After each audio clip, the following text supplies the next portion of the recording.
Toll नाक्याला कधी पण या गर्दी असतेच. हा समोरचा दृश्य किती भारी दिसते. 500 रुपये दंड बसले आपल्याला ट्रिपच्या सुरुवातीलाच. गोकर्णला आज रात्री पोहोचायला खूप उशीर आहे. चला, आभारी आहोत महाराष्ट्र राज्य रस्ते विकास महामंडळ. कोकणाली टोल प्लाझा, कर्नाटकातला पहिला टोल. चला, श्री मोरया गोसावी मंदिर, गणपतीचं दर्शन घेऊ इथूनच आणि आपल्या ट्रिपची सुरुवात करू मित्रांनो. तर नमस्कार, स्वागत आहे नवीन व्हिडिओमध्ये. आणि आता मी निघालो ट्रिपला. लॉंग ट्रिप आहे, आउट ऑफ महाराष्ट्र चाललो, म्हणजे कर्नाटकला जाणार आहोत. मुलांना सुट्ट्या आहेत, अजून जून महिना चालू झाला आहे, अजून शाळेला आहे टाईम सुरू व्हायला. म्हणजे आता जाऊन आपण बाहेर कुठेतरी ट्रिप, लॉंग ट्रिप जरा एक आठवड्याभराची, 4-5 दिवसाची. त्यामुळे आता निघालो कर्नाटक, गोकर्णला फर्स्ट टाईम चाललो आहे. 8:30 वाजता निघालोत आणि जस्ट 2 किलोमीटर झालेत घराच्या बाहेर निघालोत. आता प्रवास आपला असणार आहे 12 तासाचा गोकर्णाला जायचा. पण आता बघू, डायरेक्ट जाणं होतं आहे का कुठं मध्ये स्टे करावं लागते. Let see. कारण मला नाही वाटत आपल्याला डायरेक्ट जाता येईल सध्या. कारण पुढचा जो रस्ता आहे तो बेसिकली जंगल वगैरे रस्ता आहे. तो ॲक्च्युली दिवसा कवर करण्यात मजा आहे.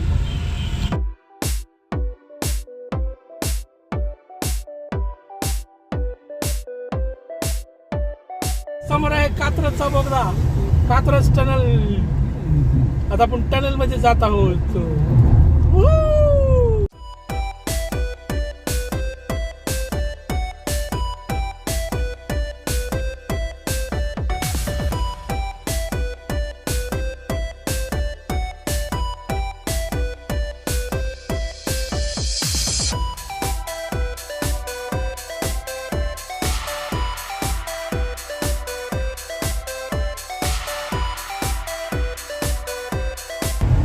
फायनली बोगदा संपलेला आहे. चला, आता आपण पोहोचलो खेड शिवापूरचा टोल नाका. आणि बघा, ह्या टोल नाक्याला कधी पण या गर्दी असतेच. आणि या टोल नाक्यावरती आपल्याला बरेचसे असे विक्रेते दिसतात बघा. पेरू विकणारे, बॉबी आहेत, बाकीचे गाडीचे सनशेड्स वगैरे. ते खंबाटकी घाटाच्या जवळ आलं. पण इथे पुढे काहीतरी थोडा समोर अंतरावरती ट्रॅफिक जाम दिसते. काहीतरी ॲक्सिडेंट झाला असेल किंवा काम चालू असेल रस्त्याचं, आय डोंट नो काय ते. या इथे काहीतरी रस्त्याचं काम चालू आहे म्हणून इथं सिंगल रोड आहे. रस्ता खरबूड करतात, मला वाटतं त्याच्यावरती परत डांबरीकरण वगैरे करणार असं वाटते. त्यामुळे एकच लेन चालू आहे म्हणून जाम होतं इथं. आणि मग खंबाटकी घाटाच्या खालीच हे सगळे नाश्त्याचे दुकान वगैरे आहेत. तर घाट सुरू व्हायच्या आधी सगळे दुकान आहेत. इथं नाश्ता करून मग तुम्ही घाट चढू शकता, किंवा घाट चढून झाल्यानंतर पण पुढे पण नाश्त्याचे दुकान आहेत. आपण घाट संपला, क्रॉस केला की मग तिथं थांबणार नाश्त्याला. आता घाट आधी क्रॉस करून घेऊ, कारण घाटात ट्रॅफिक असणार आहे. हा समोरचा दृश्य किती भारी दिसते. सरळ रस्ता आणि समोर डोंगर, एकच नंबर ना, भारी वाटते.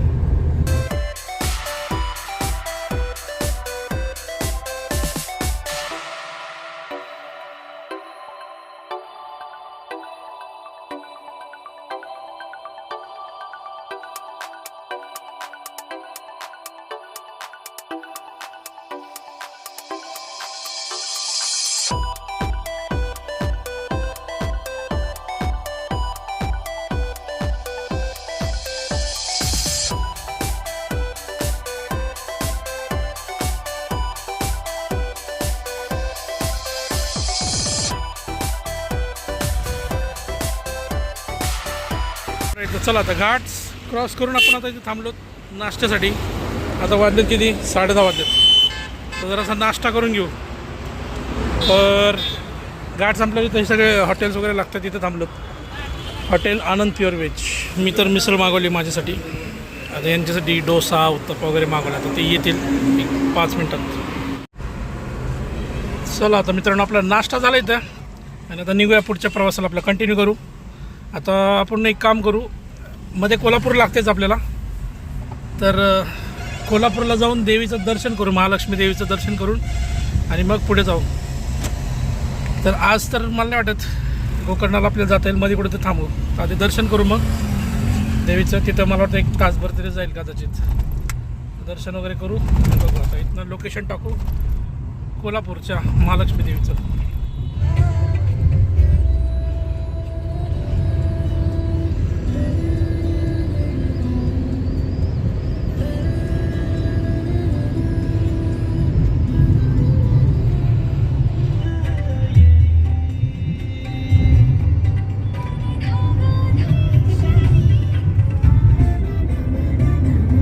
आपल्या प्रवासातला दुसरा टोल आलेला आहे, आपल्या कर्नाटक रोड ट्रिपचा दुसरा टोल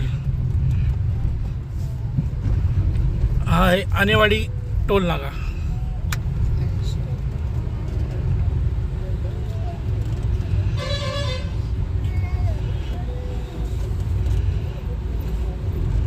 चलो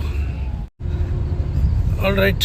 तर मित्रांनो, हे मागचा जो टोल नाका होता इथे ॲक्च्युली पोलिसांनी अडवलं आपल्याला. मला ॲक्च्युली वाटलं की मी शूट करत होतो म्हणून बहुतेक थांबवलं असेल, पण त्याच्यासाठी नाही, ॲक्च्युली नंबर प्लेटसाठी अडवलं. तर इथे समोर दिसते का तुम्हाला गाडी, हिचा नंबर प्लेट बघा कसा आहे, थोडासा मोठा आहे ना, 11 नंबर जरा मोठा लिहिलेलं आहे. तर आपली नंबर प्लेट तशी काय आहे, थोडीशी फॅन्सी, एवढे मोठे नंबर नाही आहेत, पण जशी आपण गाडी घेतली तसं तोच नंबर आहे. आतापर्यंत कोणी काय अडवलं नाही, पण आता इथे टोल नाक्याला पहिल्यांदा अडवलं आहे. तर आपला फर्स्ट हे होतं त्याच्यासाठी त्यांनी अडवलं. बाकी सगळं आपले पेपर वगैरे सगळे क्लिअर आहेत, त्याच्यामुळे काही नाही. हां, हायवेला अशा गोष्टी होत राहतात, हायवेला टोल नाक्याला पोलीस वगैरे असे चेकिंग वगैरे होत राहतात. सिटीमध्ये एवढं कोणी लक्ष देत नाही आपल्याकडे, म्हणून तर म्हणलं ना की इतक्या वर्ष तीच नंबर प्लेट आहे, पण कोणी आतापर्यंत काय म्हणलं नाही. चालत राहतं. चला, 500 रुपये दंड बसले आपल्याला ट्रिपच्या सुरुवातीलाच. आणि हे बघा समोर दिसते सातारा शहर, मोठा डोंगर आहे तो आहे अजिंक्यतारा किल्ला, तो टॉवरवाला दिसतोय तो बघा. आता इथनं क्लिअर दिसतोय बघा किल्ला, अजिंक्यतारा किल्ला इथून क्लिअर दिसतोय बघा. आता आपण ट्रॅफिकमध्ये अडकलोत, ट्रॅफिक जाम लागले. ॲक्च्युली आपण साताऱ्याच्या पुढं निघालोत की बघा तिथनंच हे जाम आहे, इकडे एवढं दिसतंय जाम. एक 8 मिनटाचं डिले दिसतंय. बहुतेक इथं पुढे रस्त्याचं काम कुठे चालू असणार आहे, त्यामुळे बघा त्या साईडला पण ट्रॅफिक हे झालं आहे. तिकडनं पण लोक चालले सर्व्हिस रोडनी, आणि हा तर आपण मेन हायवेला होतो. आपल्या प्रवासातला आता तिसरा टोल आहे ना रे. कुठला हा किनीचा वाटतं बहुतेक. पुढे दिसेल आता, ट्रक गेली की नाव दिसेल. तर हा आहे आपला तिसरा टोल, तासवडे टोल नाका. आता बघू, आता इथे पण पोलिस दिसतात, इथे पण बऱ्याच गाड्या अडवत आहेत पटकन. ओके, तर इथे तर नाही आहेत पोलिस, पण त्या साईडला इकडून जायच्या रोडला पोलीस होते, तिथे बऱ्याच गाड्या थांबवल्या आहेत.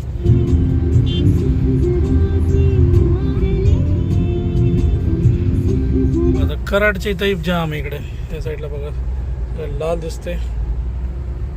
आणि इथं रस्त्याचं पुलाचं काम चालू आहे इकडे, त्याच्यामुळं सर्व्हिस रोडनीच जावं लागते, म्हणून इकडे जाम आहे कराडला. ॲक्च्युली या रस्त्याला, या हायवेला पूर्ण मला वाटतं कोल्हापूरपर्यंत सगळे रस्त्याचेच कामं चालू आहेत, त्याच्यामुळेच ट्रॅफिक आहे आणि त्याच्यामुळेच आपल्याला एवढा वेळ लागतो जायला. 1 वर्षापूर्वी ह्या रोडनी तिरुपतीला गेलो होतो, त्यावेळेस तिथं पुलाचं काम चालूच होतं. आता 1 वर्ष होऊन गेले आणि अजूनही काम झालेलं नाही आहे, चालूच आहे. त्याच्यामुळेच इकडं कराडमध्ये ट्रॅफिक आहे. आता दिवसा एवढी ट्रॅफिक आहे, तर संध्याकाळी विचार करा जेव्हा फक्त ट्रक्स बसेस वगैरे असतात त्यावेळेस तर काय होत असेल. संध्याकाळी तर भरपूर जाम होत असेल. पुन्हा पेट्रोल भरायला थांबलो होतो कराडच्या पुढं, तर टाके फुल केले. आता पेट्रोल 3300चं पेट्रोल टाकले आपण, आणि गॅस संपत आला ॲक्च्युली. आता इथे पुढे 5 किलोमीटरवरती काहीतरी पंप आहे म्हणतात CNGचा, तर तिथं CNG भरायला पण आपण थांबू, कारण आता CNG संपेलच आपला थोड्याच वेळात. अजून मला वाटतं 10 किलोमीटर जाईल, तोपर्यंत येईलच CNG. चला, आता इथे गॅस भरायला थांबू आपण. लाईन तर आहे, ऑब्व्हियसली लाईन असते CNGला. तर भरून घेऊ, कारण आपला संपत आलेलं आहे, थोड्यात संपेल. मला वाटतं इथे कदाचित 15-20 मिनटं जातील. गॅस भरण्यासाठी थांबलो आपण इथं CNG पंपावरती. मागे तिरुपतीला जाताना पण याच पंपावरती थांबलो होतो आम्ही गॅस भरायला. कराडच्या पुढे आल्यानंतर हा पंप लागतो 5 किलोमीटर पुढे. तर आता बघा, वाजलेत 1:30 वाजलेत, आणि कोल्हापूर इथून आहे अजून 55 किलोमीटर. महालक्ष्मी मंदिराचं लोकेशन टाकले, कारण म्हटलं जातात आधी तिथं दर्शन करू देवीचं आणि मग पुढे जाऊ. तर इथून अजून 1.5 तास सांगते पोचायला, कारण रस्त्याची कामं चालू आहेत. जसं बघितलं तुम्ही, सगळीकडे रस्त्याची कामं चालू आहेत, डायव्हर्जन्स आहेत वगैरे, तर त्यामुळं ट्रॅफिक पण आहे. शनिवार आहे, वीकेंड आहे, त्यामुळे भरपूर टाईम लागतो आहे. तर अशा या स्पीडने जर गेलं, आता 1:30 वाजले, त्याच्या हिशोबाने गोकर्णला आज रात्री पोचायला खूप उशीर होईल. आणि आपण काही रूम वगैरे काहीच बुक केली नाही, काही नाही, कारण मला माहिती आहे तसं होत नाही. म्हणजे काय म्हणतात, मी कधीच रूम बुक करत नाही तसं रोड ट्रिप असेल तर, कारण आपलं माहीत नसतं ना फिक्स की बाबा आज जाणार आहेत का नाही जाणार, कसा काय प्लॅन चेंज होतो, त्यामुळं काहीच केलं नाही. आता कोल्हापूरमध्येच आपल्याला दर्शन वगैरे करेपर्यंत मला वाटतं 4-1 वाजतील, मग थोड्या 2 तासाने अंधार होईल. त्याच्यामुळं काही शक्य नाही आहे. मला वाटतं मग इथंच कुठेतरी हायवेला, जिथं आपल्याला संध्याकाळी होईल, बघू कुठपर्यंत जाता येतं, तिथे स्टे करू आणि मग उद्या गोकर्णाला निघू. ठिकाणी जसं मी सारखं म्हणतोय रस्त्याची कामं चालू आहेत. आता हा 2 पदरी रस्ता आहे ना, तर मागे सिमेंटचा रोड 3 पदरी वगैरे झालेले, ते असे कामं चालू आहेत, त्याच्यामुळेच इकडे वेळ लागतोय. आता वाजलेत किती, 2:30 वाजलेत. आता मागे तर मस्त गाडीत जेवण करायला सांगितलं ना, कारण जेवणाची वेळ झालेली आहे. परीला वगैरे आमच्या भूक लागली, त्यामुळे ते आता मस्त गाडीत बसून जेवण करतील AC मध्ये. आता जेवायला थांबलं अजून, तिथं कारण थांबायला जागाच नाही आहेत, कारण थांबायला जागाच नाही असं कुठे झाड वगैरे. कारण आम्ही डबा आणला ॲक्च्युली, सकाळी हातचा डबा आणला आहे, पण आता थांबायला वगैरे काही नाही, म्हणून म्हटलं तर गाडीतच जेवा थोडं आणि बघू आता पुढे. आणि ॲक्च्युली कसं आहे ना की सकाळी लवकर उठलं म्हणजे रात्रभर मला झोपच नाही आली. बऱ्याच जणांना असं होत असेल नाही का, एक्साइटमेंटमध्ये झोप येत नसते की बाबा उद्या आपल्याला कुठेतरी ट्रिपला जायचं आहे, त्याच्यामुळे आपल्याला नाही का वाटतं असे, तो विचार चालू असतो डोक्यामध्ये, अरे उद्या जायचं कसं मस्त मजा येईल असं तसं. असं किती लोकांना होतं सांगा की एक्साइटमेंटमध्ये झोपच येत नाही आदल्या दिवशी पुढे जायचं असेल तर. मला तरी होतं तसं. आणि परत एकदा टोल आलेला आहे, मला वाटतं हा 4था टोल आहे वाटतं आपल्या प्रवासातला, किनी टोल नाका. चला आता कोल्हापूरमध्ये पोचलोत मित्रांनो, देवीच्या मंदिराच्या जवळ आलो, थोडंच आल्याजवळच. आणि बघा ही बिल्डिंग कशी दिसते. हे काय ॲक्च्युली कैलासवासी भगवान फायर स्टेशन आहे. 3 वाजले आपल्याला कोल्हापूरमध्ये यायला.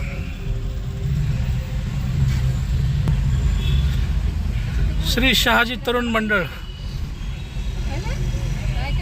चला हे बघा समोर दिसतंय ती आहे मंदिराची कमान, दिसली का. आता इकडून आपल्याला लेफ्ट जायचं आहे, पार्किंगला गाडी लावायची आहे आणि मग चालत परत यायचं इकडे मंदिराकडे. कारण बघा इथे पार्किंग कुठेही करू शकत नाही आपण, नो पार्किंग आहे इथे. चुकून जर लावली तर दंड बसू शकतो, त्यामुळे सरळ आपण जाऊ पार्किंगला, पार्किंग करू आणि मग इकडे येऊ चालत. आता ॲक्च्युअल पार्किंग मंदिराची इकडं आहे, इकडचं जे जेल आहे त्या जेलच्या मागच्या साईडलाच आहे, तर तिकडे पार्किंग करून परत ह्याच रोडने आपल्याला चालत यायचं आहे. कोल्हापूर जिल्हा कारागृह शहर, इकडे हे जेल आहे आणि इकडेच पार्किंग आहे मंदिराची. अरे फुल आहे का काय पार्किंग. चला आता आपण आलो दसरा चौकाच्या पार्किंगमध्ये. ही माझ्या मागे दिसते सगळं दसरा चौक पार्किंग आहे. ॲक्च्युली मंदिराच्या तिथली जी पार्किंग आहे तिथं सगळी हाऊसफुल झाली होती, त्यामुळं तिथं काही कुणाला जाऊ दिलं नाही. त्यामुळं हे बघा ही पार्किंग आहे, ही दसरा चौक इथली पार्किंग आहे. त्यामुळे इकडे म्हणजे एक लांब आहे, 500-600 मीटर मंदिरापासून इकडे एवढं लावावं लागलं. आता इथं लावली गाडी, आता इथून रिक्षाने जाऊ मंदिराकडे. चला आता रिक्षा गेली, आता रिक्षामध्ये जाऊ मंदिरामध्ये. चलो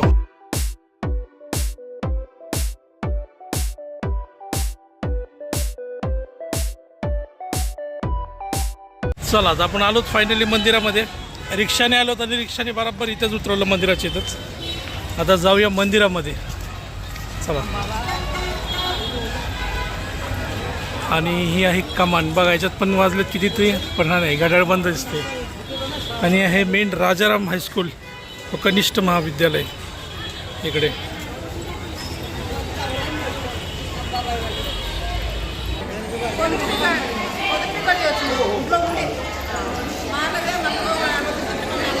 इकडे पण आहे पूजेचं साहित्य.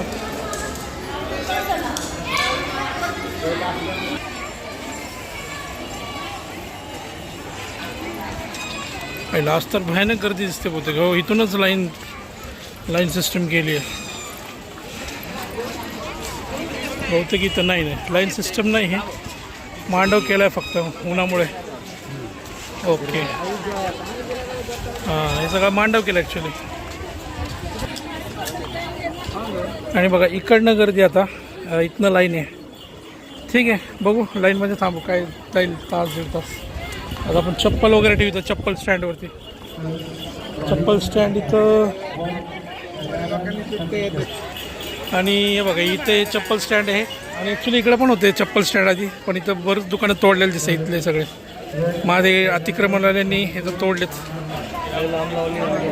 हे बघा आता एवढी लाईन आहे आपल्याला, मला वाटतं एक तासभर तरी जाईल कदाचित.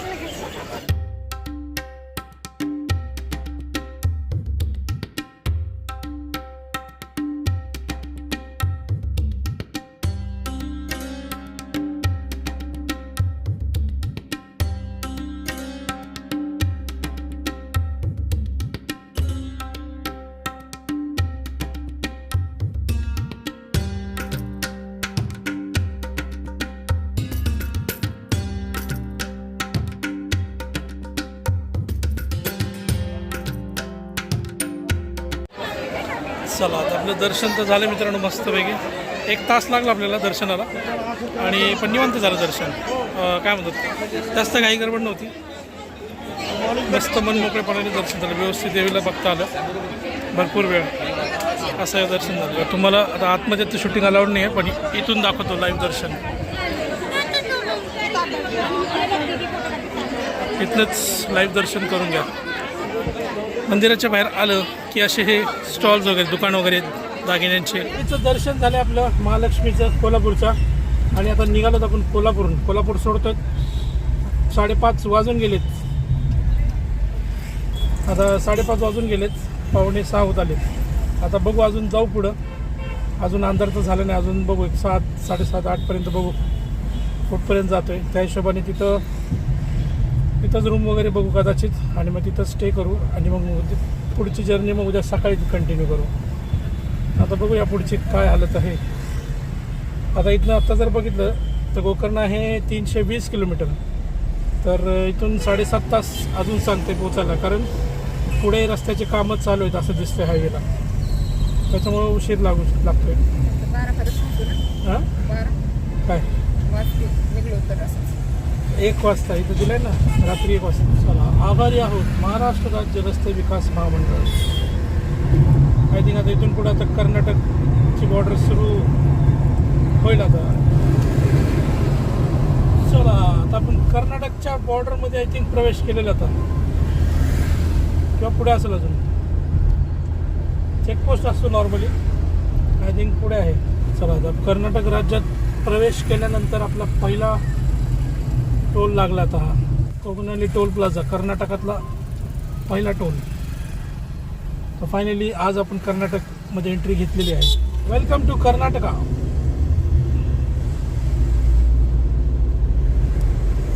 आणि बघा समोर दिसतंय ते विराज जंक्शन, इथलं मोठं फूड मॉल आहे. इथं बरेच ऑप्शन्स आहेत, मॅकडी आहे, बरेच मोठे मोठे ब्रँड आहेत तिथं. नाश्त्याचा टाइम तर नाही आपला आता.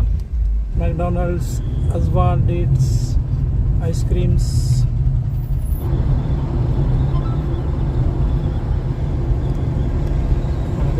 सगळे. लेफ्ट साईडला आहे निपाणी, तर आपण निपाणी बायपासने चालत होता, आणि या रोडला भरपूर डायव्हर्जन लागले दिसते. हायवे लागलो की लगेच डायव्हर्जन होतो. आता बघा समोर परत आता आपण हायवेला लागतोय.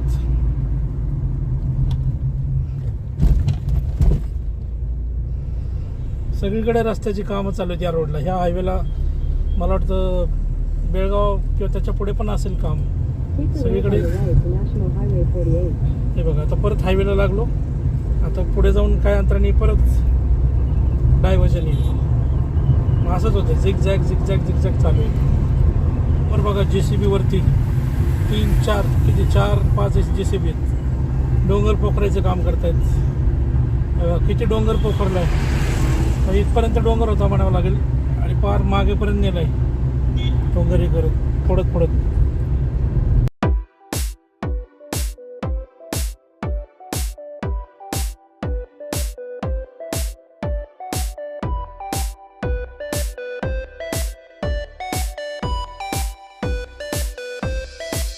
चला आता आपण संकेश्वरमध्ये आलो. तिथं CNG पंप दिसला आपल्याला हायवेपासून थोडासा आतमध्ये 1 किलोमीटर. तर इथंच ही गॅस भरू, कारण संपत आला गॅस.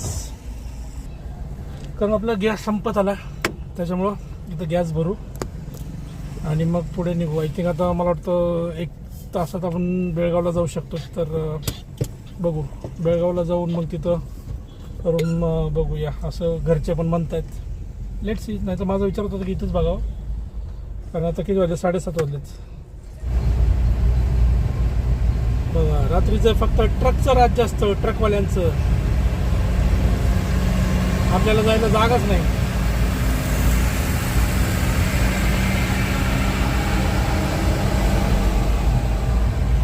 अरे बाबा,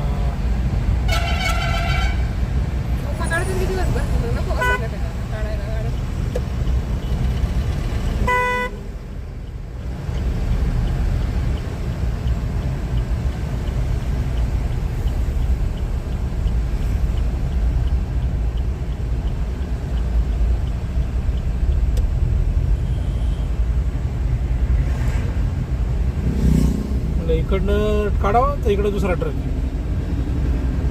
ट्रकवाले सोबत चालायला लागले तर आपल्याला जायला जागाच आहे.